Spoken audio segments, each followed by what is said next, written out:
Je pense qu'il est important, frères et sœurs, de se souvenir que notre Dieu règne encore.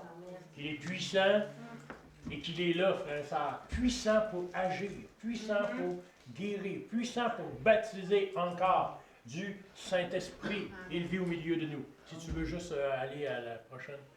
Une église en marche pour Dieu, frère. Ça dit dans, frères et sœurs, comme dans l'eau, le visage répond au visage. Ainsi, le cœur de l'homme répond au cœur de l'homme. Dans Proverbe 27, 19, lorsque vous regardez à travers le miroir, c'est votre image que vous voyez. Vous ne voyez pas l'image d'un autre. Vous voyez ce que vous êtes. Vous voyez, frères et sœurs, la beauté naturelle de ce que vous représentez. Si vous avez une cicatrice, vous allez voir la cicatrice. Amen. C'est la même chose avec le cœur de l'homme. Le cœur de l'homme répond et manifeste, frères et sœurs, à ce que l'homme est. C'est de l'abondance du cœur que parle, frères et sœurs, ce que nous sommes. Et on a besoin de considérer. Et on va voir la première partie, frères et sœurs, d'une église qui est en marche. Une église est composée de qui? De membres, de personnes comme nous qui ont accepté de suivre le Seigneur Jésus, de marcher. Chacun de nous est une pierre vivante, c'est ce que la parole déclare. Et comme tel, nous devons être à la ressemblance de Christ. Essayez pas de me ressembler, vous ne pourrez pas. Comme je ne peux pas vous ressembler non plus. On peut avoir certaines similitudes. On peut imiter d'une certaine façon, hériter de certains points de ressemblance avec nos parents. Mais ce qui est important, c'est de ressembler à Christ. Et comme tel, comme enfant de Dieu, comme, je m'en allais dire, membre de l'Église, nous devons refléter ce que Jésus doit être au milieu de nous. Next. Les pensées de l'homme, frères et sœurs, finissent toujours par déterminer ses actions. Ce que tu penses. La façon dont tu penses va toujours déterminer la façon dont tu vas agir. C'est bien rare que tu vas avoir des gens qui vont agir au contraire de ce qu'ils peuvent penser. Ils vont penser, bien des fois, même des fois, ils vont penser après. Ils vont agir avant, puis ils vont penser après. Mais généralement, là où tes pensées vont te diriger, c'est la façon dont tu vas agir. Notre attitude va déterminer notre destinée aujourd'hui. Comment on réagit? Comment est-ce qu'on réagit devant une situation précise? Quelle est notre réaction? Si j'étais un homme colérique, frères et sœurs, puis que je viens au Seigneur, que je sois transformé, ça serait juste normal qu'il n'y ait plus de colère. Avez-vous vu Jésus? Son attitude à l'égard de toute l'injustice qui peut lui avoir été faite. Père, pardonne-leur, car ils ne savent ce qu'ils font. Une attitude d'amour, de pardon, de miséricorde. Ce matin, j'ai parlé du caractère divin de Dieu, de sa personne. Apprenons à connaître qui il est. C'est difficile, je pense, de suivre le Seigneur Jésus en ne cherchant pas à connaître qui il est. Nous avons pour Père Dieu ce matin, ce midi, ce soir. Nous avons pour Père notre Seigneur. Comme tel, nous devons avoir une certaine forme de similitude ou de lui ressembler. Plus de Jésus dans ma vie, plus de Dieu dans ma vie, plus du Saint-Esprit dans ma vie. Si tu appartiens au Seigneur, ce n'est pas normal qu'il y ait plus de monde. Mais au contraire, la culture de Dieu devrait être davantage, la culture du royaume des cieux devrait être davantage dans nos vies. Notre attitude va déterminer, frères et sœurs, soit l'échec ou soit le succès à travers. Bien des fois, nous échouons, frères et sœurs. Pourquoi? Parce que nous reposons sur nos propres forces, nos propres capacités. Pourquoi c'est si difficile de pardonner? Parce que nous regardons à nous-mêmes. Sachons regarder au Seigneur. Sachons libérer et donner au Seigneur. Les fautes, je m'en allais dire, ou les certaines formes d'agression qui ont été manifestées à notre égard. Jésus dira encore, Père, pardonne-leur. Pardonne-leur. Plusieurs occasions, frères et sœurs. Jamais le Seigneur va rendre coup pour coup, violence pour violence. Croyez-vous sincèrement, je crois aujourd'hui que si Jésus avait dit un mot, l'armée céleste serait descendue. Il n'aurait pas mis une main sur lui. Mais ça dit que sa bouche est restée fermée. Aucun mot. Et il a subi cet outrage-là, frères et sœurs, pour vous et pour moi. Et son attitude a été de pardonner. Nous devons considérer cet aspect-là. Cette attitude-là que nous avons à l'égard de ce qui peut arriver, les circonstances, les situations, ce que nous vivons, va déterminer soit que nous vivons dans le succès ou que nous vivons dans l'échec. Next. Une église en marche, frères et sœurs, c'est quand elle a une vision. C'est important, une vision. Amen. Savons-nous où nous allons? Savons-nous, frères et sœurs, ce que nous faisons? Amen. Savons-nous, frères et sœurs, pourquoi? Quand elle marche par la foi, c'est important de marcher par la foi. Nous ne sommes pas un peuple qui marche par la vue, mais nous sommes un peuple qui marche par la foi. Notre foi n'est pas fondée sur ce que nous pouvons ou quelque chose qui est tangible. Elle est fondée sur ce que Dieu déclare, sur une révélation de la parole de Dieu, une révélation du Saint-Esprit qui est dans nos vies, frères et sœurs. Pourquoi je suis enfant de Dieu aujourd'hui? Vous savez, j'ai aucun document écrit qui me dit « Voici, j'atteste aujourd'hui que Pasteur Richard est mon fils. » J'en ai pas pour le donner à la loi. J'ai ma parole de Dieu qui déclare qu'aujourd'hui, je suis le fils de Dieu. Amen. Amen. Puis ça dit que l'Esprit de Dieu vient et certifie ou dit à mon cœur, à mon esprit, que je suis enfant de Dieu. Mais tout ça, nous le recevons par la foi. Nous recevons tout par la foi. Une église avance quand elle est passionnée pour Jésus. On ne parle pas d'autre chose. Quelle est notre passion pour le Seigneur aujourd'hui? Premièrement, en avons-nous une? Plus que le monde rentre dans l'Église, moins que le Seigneur est là. Ça, c'est officiel. Ça dit qu'on doit obéir, frères et sœurs, à sa parole. Jésus va dire un jour, il y a des hommes qui vont venir, puis qui vont dire, « Ah, Seigneur, apprends-nous, dis-nous, conduis-nous, fais-nous voir le Père. » Et Jésus va dire un jour, frères et sœurs, vous venez à moi pour avoir la vie, mais vous ne faites pas ce que je vous dis. C'est ce que la parole déclare. Je vous le dis dans mes mots ce soir, mais textuellement, ça dit, vous venez à moi parce que vous croyez qu'en moi est la vie, mais vous ne faites pas ce que je vous dis. Vous ne voulez pas faire ce que je vous dis. L'obéissance vaut plus que les sacrifices. Une église qui marche est une église qui obéit. C'est une église, frères et sœurs, qui est passionnée de l'amour de Jésus. Des fois, il y en a qui me disent, tu ne peux pas parler d'autre chose que Jésus? Non. Frères et sœurs, c'est mon roi, mon Seigneur, celui qui a donné sa vie pour moi. C'est ça. En lui, j'ai fondé tous mes espoirs. Il est celui dont mon cœur veut parler. Une église, frères et sœurs, quand elle est un sacrifice de louange. Il y a une faute là. Quand elle est un sacrifice de louange. Quand on vient ensemble, frères et sœurs, c'est pour louer le Seigneur. C'est pour chanter, pour exalter sa gloire, pour élever son nom.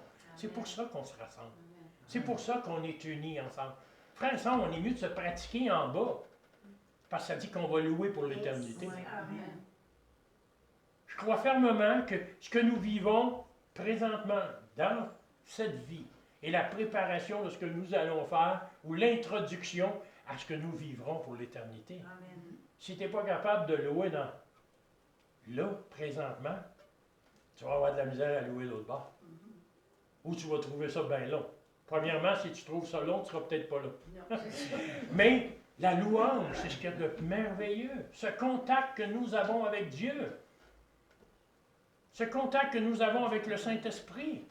Frères et sœurs, la louange. Une église qui est en marche quand elle persévère dans la prière. Au-delà de toute chose, quand nous avançons ensemble. Et cela dans la prière. La prière est le moyen qui a été donné à l'homme afin de communiquer, de parler à Dieu. Il n'y en a pas d'autre, là. On ne parle pas de spiritisme, on ne parle pas d'ésotérisme, on ne parle pas de... Non, non, non, non. La parole, elle nous dit la prière est le moyen qui nous a été donné pour communiquer, pour parler avec le Seigneur. Et cela par le Saint-Esprit. Est-ce que le Saint-Esprit vient en vous? Amen. Amen. Gloire à Dieu. Amen, oui. Quand elle persévère dans la prière, quand elle est organisée, Dieu est un Dieu d'ordre. C'est ce que la parole nous déclare. Dieu est un Dieu d'ordre. Une église doit être un endroit où il y a de l'ordre. Quand il n'y a pas d'ordre, frères et sœurs, ben, gloire à Dieu, il faut régler les affaires. Marcher selon ce que la parole de Dieu enseigne. Marcher dans l'intégrité de cette parole-là. Quand elle est déterminée. Je suis déterminé, j'ai fait mon choix. Je servirai mon Seigneur. Je suis déterminé, j'ai fait mon choix. Je servirai mon Sauveur. J'irai où il me conduira. Je mangerai de sa pâture. Je suis déterminé, j'ai fait mon choix. Je servirai mon Sauveur. Êtes-vous déterminé? Amen. Avez-vous fait votre choix? Amen. Vous savez, frères et sœurs, on a besoin d'être déterminés et on a besoin d'avoir fait notre choix aujourd'hui. Oui, amen. Encore davantage, en sachant que Jésus revient. On a besoin de considérer toute la marche. C'est ça une église qui marche. Et une église qui marche, c'est les membres du corps. C'est chacun d'entre nous qui sommes appelés à marcher comme tel. Next. Quand elle a une vision, on a vu. Ça dit dans Habakkuk 2:3, chapitre 2, les versets 2-3, ça dit « L'Éternel m'adressa la parole et dit « Écris la prophétie, grave-la sur des tables, afin qu'on la lise couramment. » Car c'est une prophétie dont le temps est déjà fixé. Elle marche vers son terme. Ça veut dire qu'elle arrive bientôt. Et elle ne mentira pas. Si elle tarde, attends-la, car elle s'accomplira certainement. Pourquoi? Parce que c'est Dieu qui l'a déclaré. Amen. Le temps est arrêté, frères et sœurs. Il y a un temps précis où Dieu nous demande. Ce que j'aime, c'est quand il dit « Grave-la sur des tables pour qu'on la lise couramment. » Frères et sœurs, nous avons la parole de Dieu qui nous parle, qui est pour chacun de nous un guide ce matin. Et cela à la lumière du Saint-Esprit. On a le Saint-Esprit pour nous donner cette révélation-là de sa parole, parce que c'est lui qui en est l'auteur. Ça dit, lis-la couramment. Pas partiellement, ou de temps en temps. Ça dit, lis-la couramment. C'est pas surprenant, frères et sœurs, aujourd'hui, que bien des fois, on regarde des gens, puis qui ne sont pas au courant que Jésus guérit encore. Délivre encore. Conduit encore. Baptise encore. Si tu lis ta parole d'un couvert à l'autre couvert, c'est l'expression, frères et sœurs, de l'œuvre de Dieu, du Saint-Esprit, de Jésus-Christ, qui est manifesté à travers ce livre qui nous a été donné. Amen. C'est pour ça qu'il faut le lire. Oh, tu sais, pasteur, j'ai lu ma Bible. Ça fait une fois, là, je l'ai lu au complet. Bien, on lit là encore. On lit là encore. Je connais quelqu'un qui est rendu à 8 fois, frères et sœurs. Puis elle apprend encore. Je l'ai lu une couple de fois aussi. Puis j'apprends encore. Amen. Il y a des choses que j'ai lues dans les premières années de ma vie chrétienne qui avaient un sens pour ma vie, que le Saint-Esprit révélait, puis qu'à 64 ans, frères et sœurs, je relis, et c'est complètement d'autres choses, une autre révélation que le Saint-Esprit me donne, en regard, frères et sœurs, de cette parole. Mais c'est toujours la même vérité. Amen. Elle ne change pas, elle n'a pas changé. La première fois que j'ai lu ma Bible au complet, puis frères et sœurs, la dernière fois que je l'ai lu, dernièrement, puis je vais en recommencer une autre fois, elle n'a pas, avez-vous remarqué? Il y a une période peut-être de 45, 50 ans là-dedans. Là. Moi, je suis né dans l'Église. Fait qu'il y a une période de 50 ans là-dedans. Elle n'a pas changé de discours. C'est toujours le même message qu'elle transmet. C'est juste moi qui ai changé. D'un temps où j'avais des cheveux, aujourd'hui j'en ai plus, puis ils sont blancs. C'est juste ça qui a changé. Mais la parole, elle n'a pas changé. Amen. Next. Une église qui marche a un but à atteindre. Avons-nous un but à atteindre? On a besoin d'un but. On a besoin, comme église, de se fixer un but. Et de marcher vers ce but-là. La vision de Dieu est une substance qui est nécessaire pour réaliser son plan divin. On a besoin de comprendre. Et on a besoin de savoir ce que l'Esprit de Dieu veut faire.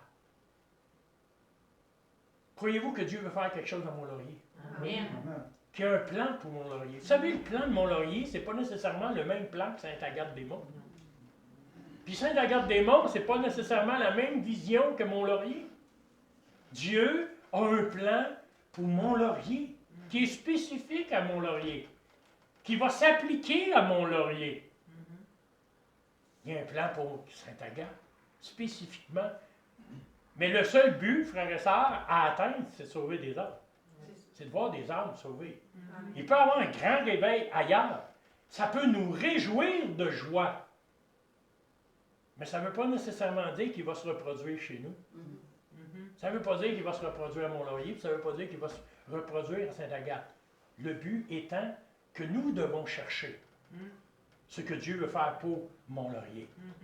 Et sommes-nous prêts à payer le prix pour voir Dieu manifester? Quand je parle de payer le prix, frères et sœurs, c'est pas que De témoigner. de témoigner, C'est ça. d'être la représentation, frères et sœurs, C'est ça. de l'œuvre de Jésus-Christ à Mont-Laurier. La bonne nouvelle. C'est à nous de mettre en évidence. Et c'est nous, l'Église. Je prie le Seigneur, puis je remercie le Seigneur pour le groupe de Mont-Laurier. Une vision. Une vision. Puis je me réjouis de voir que le groupe de Mont-Laurier est resté. Il y a un germe qui est resté à Mont-Laurier. Il y a un germe qui est encore là. Puis ça me réjouit parce que ce germe-là est animé par l'Esprit de Dieu. Amen. Puis vous savez, c'est lui qui construit. Il connaît tout, frères et sœurs. Nous connaissons en partie. Et bien des fois, nous encourageons avec ce que nous voyons. Mais cherchons à voir la révélation que Dieu donne. Puis on va voir qu'il y a un peuple nombreux dans cette ville. Et que l'œuvre de Dieu, frères et sœurs, va agir. Amen. Ça nous dit que dans les derniers temps, frères et sœurs, Dieu va répandre son esprit. Amen. On peut remplir toute la salle. Pensez-y comme il faut. On peut remplir toute la salle, mais qui va s'en occuper? Sommes-nous prêts à payer le prix de s'occuper de tous ceux qui vont rentrer? Parce que c'est tous des bébés spirituels. Là. Ouais. C'est tous des bébés aux couches. Ça court pas, cela, là. Spirituellement, frères et sœurs, il faut que vous en occupiez. Dieu est bien prêt à sauver. Mais il a besoin d'outils aussi. Puis on a besoin de s'en occuper. Puis des fois, on a besoin de rechercher la maturité spirituelle pour nous-mêmes. Parce que comment tu veux élever un jeune, un nouveau qui arrive dans le Seigneur, quand tu n'es pas mature toi-même? La parole nous déclare, il y a longtemps que vous devriez être des maîtres et enseigner aux autres. Paul, il dit, mais vous n'êtes pas là. Je suis obligé encore, de vous nourrir à la bouteille. Parce que le solide, vous n'êtes pas capable de le digérer. C'est un exemple. Vous savez, je dis ça ce soir, mais je l'ai dit chez nous aussi à l'Église. Il y a une prise de conscience. À savoir, Seigneur, fais un réveil. Remplis l'Église. Ah oui. Il faut que tu remplisses toutes les bancs, Seigneur. On veut tout. Oui, mais qui va s'en occuper? Frères et sœurs, c'est vous et moi. Là. Sommes-nous prêts à voir rentrer 50, 60, 80 personnes dans l'Église? Il faut s'en occuper de ces gens-là. Il faut répondre aux questions. Ces gens-là qui vont rentrer ont besoin d'exemples. De gens qui vont leur expliquer. Ce n'est pas juste le pasteur qui fait ça. C'est le corps entier. Êtes-vous d'accord? Amen. Et des fois, je pense que frères et sœurs, c'est ce qui retient, d'une certaine façon, l'œuvre de Dieu. Le Seigneur se cherche des ouvriers. Ça dit, frères et sœurs, que la moisson est grande. La moisson est blanche. Elle est prête à être récoltée. Mais ça dit, priez le Père d'envoyer quoi? Des ouvriers dans la moisson. Frères et sœurs, c'est vous et moi, ça. Amen. Est-ce que nous avons décidé de nous investir Oui. pour le Seigneur? Seigneur, je veux bien te suivre, mais je suis occupé à bien des choses. Puis je ne suis pas prêt à laisser ce que je suis occupé à faire. Seigneur dit, ce qui était plus important, c'est ce que je te demande. Amen. Ben, pas à mes yeux. Vous savez, des fois, on est de même. Pas à mes yeux, Seigneur. J'ai planifié, j'ai bien les ambitions, bien les projets. Seigneur dit, garde, la seule chose qui est importante, c'est ce que je te demande. C'est juste ça qui est important. Amen. Et ça dit, frères et sœurs, heureux celui qui obéit et qui va rester et qui va marcher pour le Seigneur. On ne peut accomplir le plan de Dieu que si nous avons l'appel sur nos cœurs ou la révélation du royaume de Dieu dans nos vies. Cherchons-les, frères et sœurs. Cherchons-les, continuons, témoignons. Intercédons, prions pour l'Église de Mont-Laurier, ensemble. Combattons, luttons ensemble. Brisons les chaînes de l'ennemi dans cette ville, au nom de Jésus, par le Saint-Esprit. Père, donne-nous cette révélation aujourd'hui de ta gloire, de ta puissance et de l'œuvre que tu veux accomplir dans cette ville. On réclame des âmes, Seigneur. On réclame. Mais, vous savez, la parole de Dieu nous dit que le jugement de Dieu va commencer par qui? Par sa maison, en premier. Wow! Que tous les enfants de Dieu disent Amen. Amen. Amen. Réalisons-nous que c'est par nous que ça va commencer. Dieu va faire l'œuvre dans nos vies avant. Puis ensuite, il va faire l'œuvre à l'extérieur. Next. On peut faire des œuvres pour la forme sans toutefois répondre, et cela à l'appel de Dieu. Je vois beaucoup de choses qui se font. Beaucoup de marketing chrétien. Comment faire pour grossir l'Église? Il n'y a rien de spirituel là-dedans, le monde font la même chose. Organiser toutes sortes de choses extérieures. Vous savez, la parole de Dieu, ce qu'elle nous déclare, c'est pas par tous les artifices qu'on peut faire, qui sont extérieurs à l'Évangile, qu'on attire des âmes. C'est par la prédication de la parole. C'est par la prédication de la parole ce soir que des âmes sont sauvées. Rappelez-vous toujours, j'aime ça moi aussi, des déjeuners. Des œufs, bacon, saucisses et bon, tout ce que vous voulez là. C'est bon. Qui n'aime pas ça dans l'église, hein? On aime tout ça, frères et sœurs. J'organise ça, un bacon, saucisse, œuf, on va remplir l'église. Il n'y aura pas assez de place pour tout le monde. Mais tu organises une réunion de prière, une réunion d'intercession, une réunion. Frères et sœurs, on peut les compter sur nos doigts. Et souvent, ce sont les habitués. Vous vous souvenez des 10 lépreux? La parole nous déclare fortement qu'ils sont venus les 10 au Seigneur en disant, voici, nous sommes lépreux, on voudrait que tu nous guéris. Le Seigneur il a dit, allez vous montrer au sacrificateur. Chemin faisant, la Bible est très claire, c'est ça qu'il a dit? Ça dit qu'il y en a un qui va s'apercevoir qui a été guéri. Ça dit qu'il va faire vol de face, va virer de côté, il va revenir voir le Seigneur, puis il va dire, je te remercie de ce que tu as fait. Je vous mets ça dans mes mots. Et j'aime la réponse que Jésus va faire. Les 9 autres, ils n'ont pas été guéris, eux autres. La parole est claire. S'il a été guéri pour un, il a été capable de guérir pour les 10. C'était sa parole, c'est ce qu'il avait déclaré. Frères et sœurs, souvent ne soyons pas de ceux qui s'éloignent, mais au contraire, soyons reconnaissants à l'égard de ce que le Seigneur veut faire. On peut faire toutes sortes de choses dans la recherche d'une vaine satisfaction qui nous est personnelle. Mais de prendre le temps de connaître ce que Dieu veut faire à Mont-Laurier, c'est important. Amen. Je me réjouis de ce qui se passe partout ailleurs. Mais mon but, c'est de connaître ce qui se passe ou ce que Dieu veut faire chez nous à Sainte-Agathe ou chez nous à Mont-Laurier. Amen. C'est ça qui m'intéresse. Mais je me réjouis. Puis vous savez, on est parfois des peuples envieux. On est bon pour copier. Ah, ça a marché là-bas, ça va peut-être marcher ici. Pas nécessairement. Ce qui va marcher ici, c'est ce que Dieu a planifié pour ici. Amen. Et avec des hommes et des femmes d'ici, consacrés, engagés pour l'œuvre ici. Et c'est dans ce contexte-là qu'il faut le regarder. Ça nous parle, frères et sœurs, que Dieu se plaît dans l'obéissance de ses enfants. Les hommes, les apôtres du temps de Jésus étaient des hommes qui étaient visionnaires. Ils ont marché plein pied dans le plan que Dieu avait établi. Parfois avec certaines faiblesses. Mes frères et sœurs, ils s'y ont donné entièrement. Est-ce que nous sommes donnés entièrement au Seigneur et à l'œuvre que Dieu nous demande d'accomplir? Sans tarder. Sans compromis. Vous savez, aujourd'hui, le compromis fait partie de nos vies, à bien des égards. Next. La vision crée chez le croyant le désir. Il crée l'ambition. Ça va créer aussi la motivation. Et cela d'aller jusqu'au bout. Ne soyons pas de ceux qui commencent pour ne jamais finir. J'en connais tellement qui commencent toutes sortes de choses. Ils ont une vision de Dieu. Frères et sœurs, ils commencent quelque chose, mais ça aboutit jamais. Ça finit jamais. Quand tu commences quelque chose, finis-le.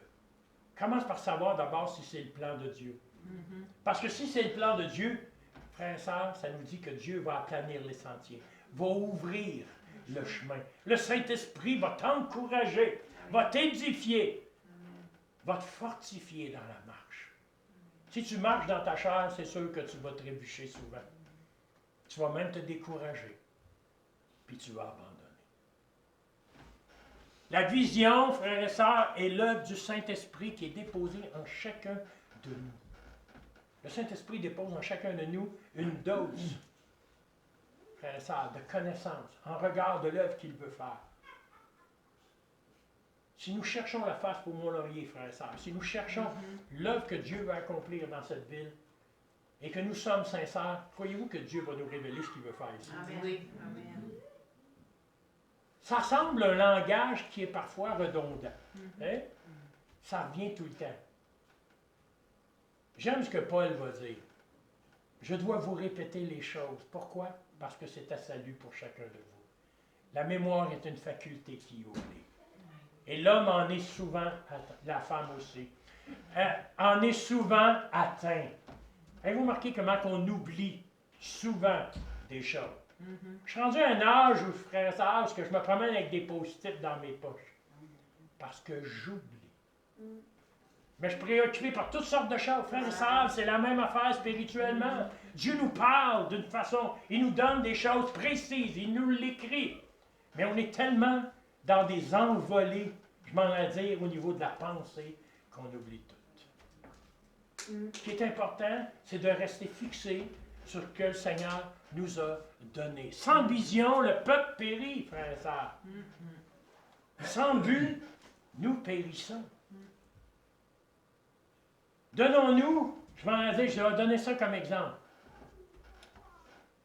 Donnons-nous comme objectif cette année, puis il est encore de bonheur, on est au mois de mars, de voir 3 personnes rentrer dans l'Église puis rester avec nous. Amen. Amen. C'est pas 25, Non. c'est pas 50. C'est pas tripler puis faire un réveil à 1000 personnes. 3 personnes dans l'année. On peut-tu juste s'accorder ensemble pour que Dieu sauve 3 personnes? Combien croient que le Seigneur peut sauver 3 personnes cette année? Amen. On peut-tu juste prier pour 3 personnes? Puis si vous voyez 3 personnes rentrer dans l'Église, comme je dis souvent chez nous, remplissez-les d'amour! Il y a des gens qui viennent chez nous, frères et sœurs, puis qui nous disent, nous autres, on est toute une gang de bécoteux. OK? On est tous des bécoteux, des colleux à l'Église de Sainte-Agathe. Puis il y a des gens qui viennent de l'extérieur. Puis là, à un moment donné, on discute, on jase ensemble. Puis la plupart des gens me disent tout le temps, il y a vraiment beaucoup d'amour chez vous. Hein? On se sent bien chez vous. On se sent aimé. On ne comprend pas tout, mais on se sent aimé. Puis il y a des pasteurs qui venaient de l'extérieur des fois, puis tout le kit, puis qui disaient, mon Dieu, il y a donc de l'amour chez vous. On n'a pas ça chez nous. Aimons-nous les uns les autres. Que tous les parfaits disent Amen. La perfection n'est pas de ce monde, mais nous tendons à cette perfection-là en Jésus. Frères et sœurs, pardonnons-nous les uns les autres. Soyons unis les uns les autres. C'est à cet amour, frères et sœurs, qu'ils reconnaîtront que vous êtes mes disciples. C'est ce que la parole déclare. Et ayons une vision ensemble. Et prions ensemble. Père, on te remercie pour les 3 personnes que tu vas envoyer cette année. Frères et sœurs, je remercie Seigneur parce que nous autres, on a quelques nouveaux qui sont rentrés. Sujet de nos prières. Et je bénis Seigneur. Puis vous savez-vous, ça n'a rien à voir avec nous autres. Ça n'a rien à voir avec nous autres. Ça a tout un lieu à voir avec lui. C'est une réponse de prière. C'est-tu fantastique? Il en arrive-tu 50, 60? Non. Mais on en a quelques-uns. Puis je vais vous dire une affaire. On en prend soin. On en prend soin. On les aime, puis on en prend soin. Puis s'ils ne viennent pas, frères et sœurs, des fois sont absents, ils nous manquent. Ils nous manquent. Puis on a hâte qu'ils reviennent. Puis on prie, quand on voit qu'ils sont pas là, on prie pour eux autres. Seigneur, touche-les, rencontre-les peut-être. Seigneur, on lit, Seigneur, au nom de Jésus, les chaînes qui les éloignent peut-être. C'est la vision qu'on doit avoir. Next. Quand elle marche, frères et sœurs, par la foi, marchez par la foi et non par la vue. Un nombre reste un nombre. Êtes-vous d'accord avec ça? Vous savez, 64 ans, ça reste un nombre. Je me sens pas vieux. Frère Belle-Île, vous sentez jeune, vous? Hein? Un nombre, c'est un nombre. Hein? Daniel, t'es jeune, toi aussi? Oui. Hein? On a tous les cheveux blancs, mais on se sent tous jeunes. C'est les autres qui viennent me dire, frères et sœurs, que je suis vieux. Les gens viennent me voir et me disent, dans votre temps. Comment ça, dans mon temps? De quoi tu parles? Je commence à vivre à 64 ans. Amen. Une nouvelle année avec mon Seigneur. Marcher par la foi. Or, la foi est une ferme assurance des choses qu'on espère, une démonstration, frères et sœurs, des choses qu'on ne voit pas. Parce que le jour où tu les vois, c'est plus de la foi. Or, la foi, sans la foi, il est impossible de lui être agréable, car il faut que celui qui s'approche de Dieu croit que Dieu existe. Et qu'il est le rémunérateur de ceux qui le cherchent. Ça s'appelle chercher le Seigneur. C'est pas un acquis. Vous savez, le Seigneur Jésus, frères et sœurs, Dieu, c'est pas quelque chose qu'on sort d'un tiroir, qu'on met sur le bureau, on fait nos 3 petites prières, 3, 4, je m'en allais dire, réflexions, puis qu'après ça, quand on a fini, puis qu'on se sent bien, on remet dans le tiroir, puis on vient dans 6 mois. Pantoute. Ça dit qu'il est le rémunérateur de celui qui le cherche. Si tu veux voir quelque chose arriver dans ta vie, cherche le Seigneur Jésus. Si tu cherches le Seigneur, il bénit. Si tu cherches le Seigneur, il baptise. Si tu cherches le Seigneur, il délivre encore. Il y a des fois, frères et sœurs, je parle de ça à des gens, puis ils me disent, moi, tu sais, pasteur, j'ai rien de ce que tu dis. Je ne suis pas baptisé. Je suis juste sauvé. Je ne suis pas guéri. Mais je ne comprends pas. Est-ce que tu le cherches? Parce que ça dit bien qu'il est le rémunérateur de celui qui le cherche. Si tu veux que le Seigneur fasse des choses dans ta vie, il faut que tu le cherches. Ça dit, frappez, on vous ouvrira. Demandez, on vous donnera, frères et sœurs. Est-ce que nous le cherchons? Cherchons le Seigneur de tout notre cœur. Next. Une église ne se bâtit pas sur nos possessions, quoique nous en ayons beaucoup. Nos talents puis nos compétences. Dieu bâtit rien là-dessus. Merci Seigneur qu'on a des talents. Merci Seigneur qu'on a des compétences. Merci Seigneur, frères et sœurs, que dans une certaine proportion, Dieu pourvoit tous nos besoins. Puis il pourvoit aux besoins de l'Église.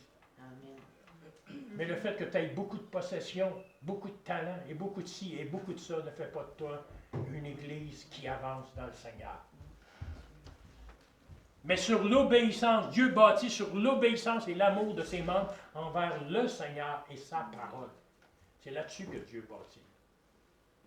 Sur l'amour que nous avons envers les uns les autres, envers le Seigneur Jésus. Dans 1 Timothée 6,10, ça dit « Car l'amour de l'argent est une racine de tous les maux, et quelques-uns, en étant possédés, se sont égarés loin de la foi et se sont jetés eux-mêmes dans bien des tourments. » On n'est pas appelé à bâtir, frères et sœurs, un empire. Mon but, ce soir, c'est de transmettre ce que Dieu dit. Mon but, c'est pas de faire de Mont-Laurier un empire. La plus grosse église dans le Nord. Si c'est ça votre but, là, regardez bien, là, moi, c'est pas ça. J'ai pas été appelé pour ça. J'ai été appelé à faire des disciples. À mettre des bases solides dans la vie des gens pour qu'ils apprennent et qu'ils marchent dans la vérité et en Jésus-Christ. C'est pour ça qu'on a été appelés. Pour le reste, le frère et sœur, le monde fait pareil. Avez-vous remarqué? Quand ils veulent remplir leur salle, gros marketing, ils savent comment tout faire, frères et sœurs, pour attirer tout le monde, pour qu'on puisse fréquenter les lieux qu'ils veulent, où ce qu'on aille. L'Église, c'est pas ça. L'Église, c'est pas ça, frères et sœurs. C'est le lieu où nous venons adorer Dieu. Amen. Se réjouir dans la présence de Dieu. Je vous dis pas, frères et sœurs, qu'il n'y a pas des temps, je m'en allais dire, joyeux au milieu de nous. Qu'un chrétien ne peut pas être ensemble, se réjouir, faire des choses. C'est pas ça que je suis en train de dire. Mais quand ces choses-là sont rendues le but principal pour attirer les gens à l'Église, tu es loin de l'Évangile. Et le monde fait très bien dans ce sens-là. Vous n'avez pas besoin d'aller loin, allez sur Internet. Regardez sur Internet, vous allez voir tout ce qui peut se faire, ce qui peut se dire pour attirer les gens. Moi, la seule chose que je veux, c'est que les Seigneurs touchent des gens. Amen. Que ces gens-là soient délivrés. Que ces gens-là soient libérés de l'esclavage. Et qu'ils deviennent des disciples du Seigneur Jésus. Amen. Ça, c'est mon but. Puis je pense que c'est le vôtre. C'est le but de Sainte-Agathe aussi. Next. C'est le dernier point que je vais faire. Je pense qu'on va le faire en plusieurs semaines. On ne le fera pas juste en 2 semaines, je pense. La foi, c'est de voir l'invisible. Êtes-vous quelqu'un qui voit l'invisible ce soir? La foi. Spirituellement, voir l'invisible. Voir la parole de Dieu se répandre. Voir l'Église, frères et sœurs, grandir. C'est ça la foi. Réaliser l'impossible. La moindre chose, au moment où ce que tu penses que tu peux dans ta chair réaliser des choses, tu peux les réaliser. Mais je crois que Dieu est bien loin. C'est par sa force. C'est par son esprit. Bien sûr, le Seigneur se sert de nous. Mais mon ambition n'est pas de moi-même de faire des choses. Seigneur, qu'est-ce que tu as préparé pour moi aujourd'hui? La foi est dans le spirituel ce que l'argent et l'or sont dans le temporel. Autrefois, frères et sœurs, nous étions avides de possession, de matériel, d'avoir. Gros compte de banque, gros ci, gros ça. Ça prenait toute la place. On était prêt à faire n'importe quoi. Poursuivre la foi de la même façon. Combien savent que Dieu pourvoit chacun de nos besoins? Amen. Frères et sœurs, qu'ai-je à avoir le gros bateau? Si tu as le gros bateau, tant mieux pour toi. Si Dieu te l'a donné, tant mieux pour toi. Mais j'en ai pas de besoin. Ce qui est important pour moi, c'est ce que Dieu veut pour moi. Et il n'y a pas plus grand bonheur que d'être à l'endroit où Dieu veut que je sois. Pensez-vous que si Jésus, frères et sœurs, aurait mis toute l'importance de sa vie dans les possessions, il aurait pu posséder tout ce qu'il y avait de plus luxueux de son temps. Et pourtant, la parole nous dit qu'il n'avait même pas une tunique. La tunique qu'il avait, frères et sœurs, était une tunique qui lui avait été donnée. Il va même dire, le Fils de l'homme, frères et sœurs, n'a même pas une couchette où poser sa tête. Il n'y avait même pas de lit. Et pourtant, frères et sœurs, c'était le Fils de Dieu. Et des fois, nous avons la prétention de penser, frères et sœurs, que nos ambitions sont importantes. Ce qui est important, c'est ce que Dieu a préparé. C'est ce que Dieu a préparé. Vous savez, Abraham, dans l'Ancien Testament, était un homme riche. Pour son temps, c'était un homme prospère. Quand il va partir avec ses troupeaux, avec sa famille. Il va partir avec, frères et sœurs, tout son bien. C'est ce que la Bible déclare. Mais il ne va pas considérer. Il aurait pu faire plus. Il aurait pu rester à Charan, puis dire, je vais être encore plus prospère. Ça dit qu'il a tout ramassé ces choses. Et qu'il est parti pour le plan que Dieu. Encore plus, il est parti pour une direction qu'il ne connaissait pas. Il est parti par la foi. Est-ce que nous sommes prêts à partir par la foi? En cela, le pasteur, il n'est pas dit, le pasteur, il a dit, il faut que je sois pauvre. Oui, comme Job. C'est pas ça que je dis.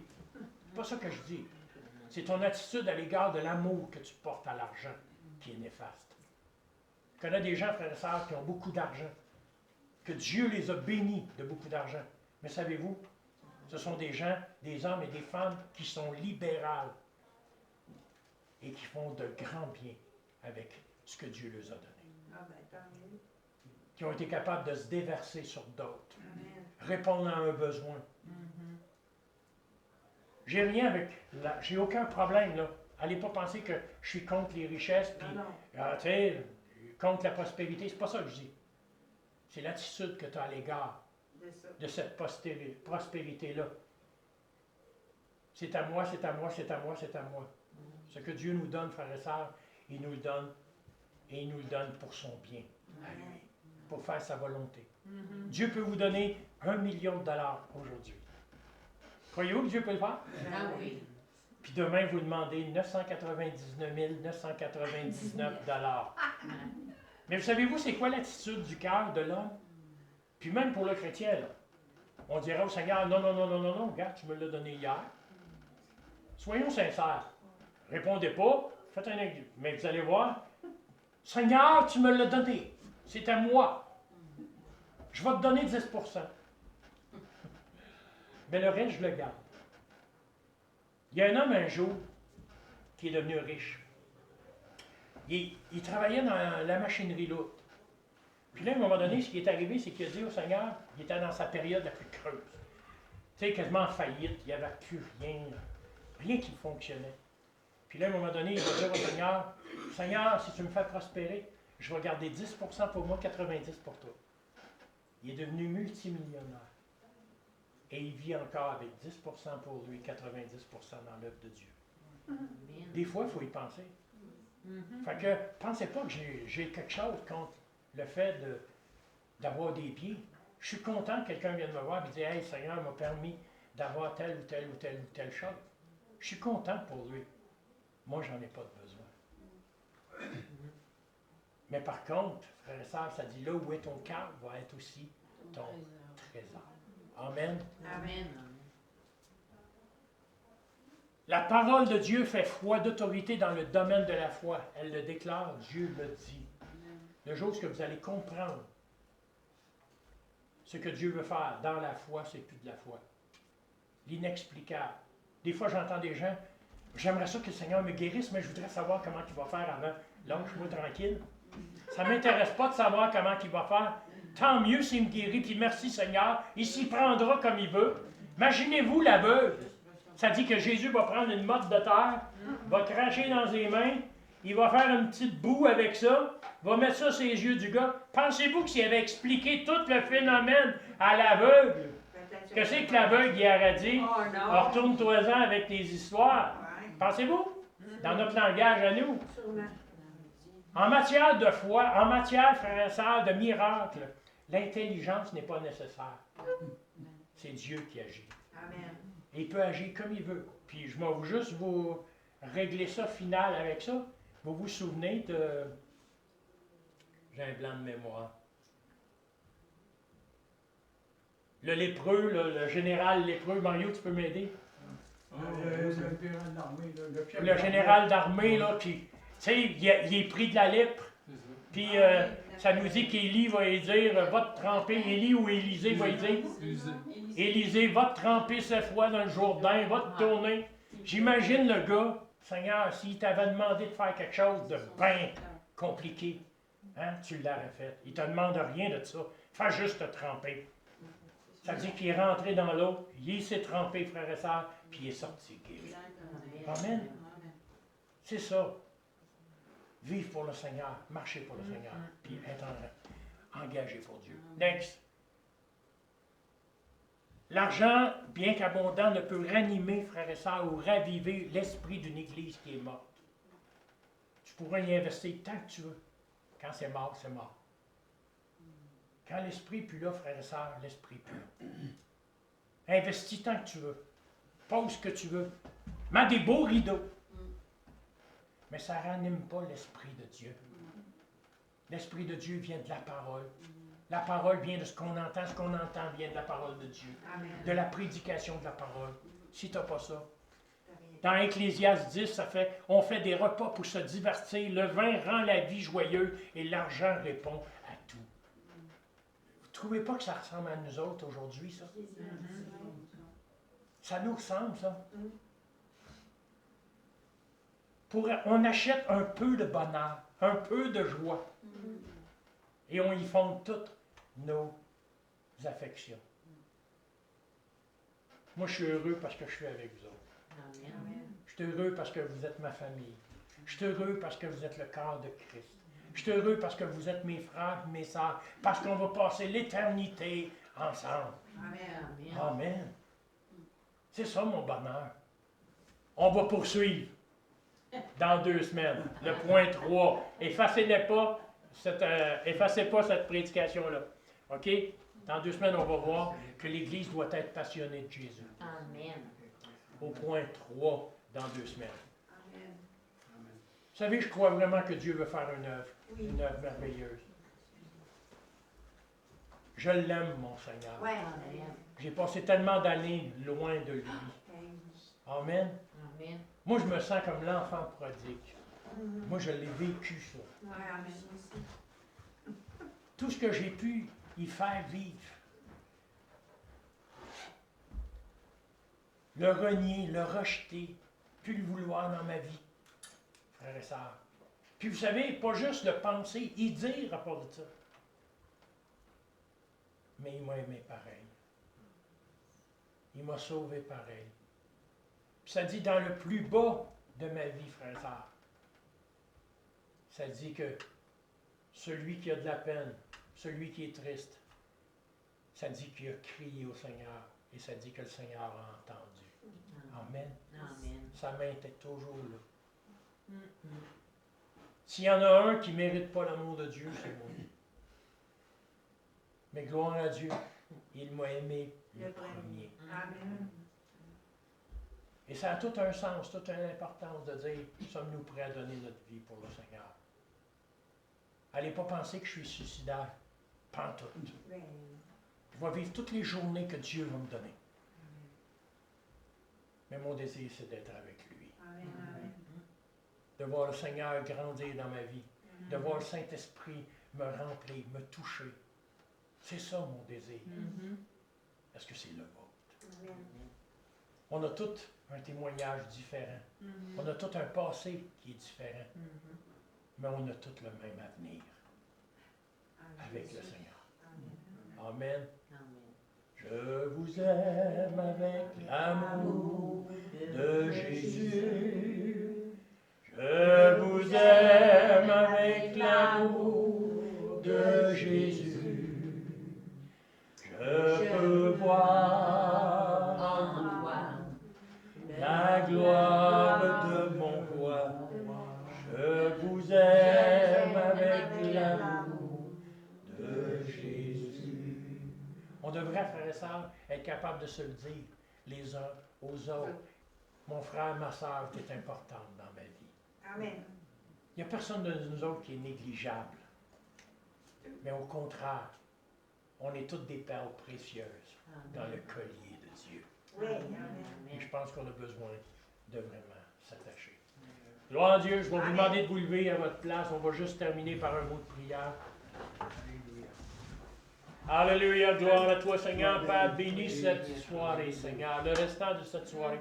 Éternel, Seigneur, on te prend, Seigneur, cette semaine pour toutes les choses, Seigneur, que tu as réservées ou en prévision pour nous, Seigneur. Instruis-nous dans la voie, montre-nous la voie à suivre. Conduis-nous, Seigneur, dans la direction. Et accomplis à travers nos vies ton plan de salut pour Mont-Laurier. Oui, Seigneur. Père, j'appelle la bénédiction et la grâce, Seigneur, sur mes frères, mes sœurs, que tu puisses te déverser en abondance. Soutiens-les, Seigneur, garde-les. Manifeste ta présence au milieu d'eux. Oui, Seigneur. Et Père, que leur cœur puisse se réjouir en toi, éternel, notre Dieu. Père, Seigneur, au nom de Jésus, nous avons prié. Amen. Amen. Que Dieu vous bénisse. On se voit dans 2 semaines. Amen. Puis je vous aime avec l'amour du Seigneur. Amen. Amen.